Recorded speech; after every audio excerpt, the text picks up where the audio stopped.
And because I had that contact with experimental testing in vibration analysis, I continued that pathway. So I did my PhD in structural health monitoring of composite structures. So what you're trying to do is to assess from vibration-based patterns if you have damage and where it is. That was my PhD. Try to locate it. In what? In a material? In a material. Okay, wow. So when you have composites like carbon fiber, one of the issues is the barely visible impact damage. So what is that? This is typically low to medium energy impacts that these laminates suffer. For example, in an airplane, could be a tool dropped during maintenance, or could be hailstone, or could be, I don't know, something debris that is in the runway and hits the fuselage of the aircraft. Right.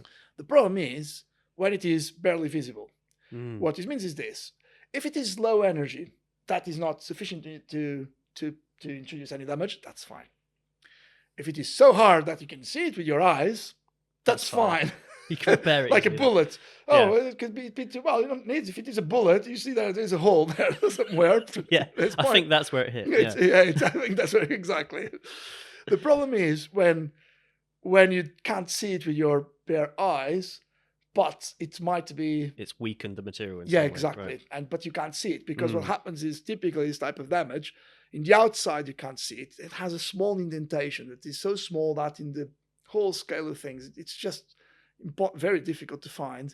But internally, the structure might be damaged, and because composites are used as structural elements, that could be dangerous. So my PhD was about doing shaking the structure, not to the point of failure, shaking the structure lightly, and from the vibration patterns, detect any differences in the vibration patterns and try to, from that... So are you shaking it from each different axis to try and locate exactly where... We can do that, but because there were plates, I was just shaking in one direction. So we consider it's what is called plane stress. So because I was doing only plates. So as in like China plates, like plates that you eat? No,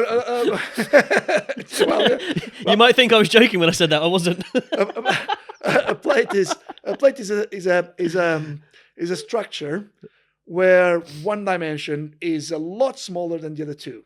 So that door over there could be considered a plate, or a shell. That's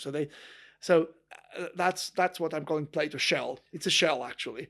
So one of the dimensions is a lot. So you have a beam.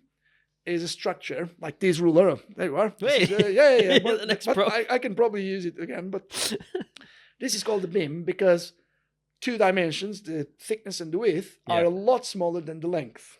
Okay.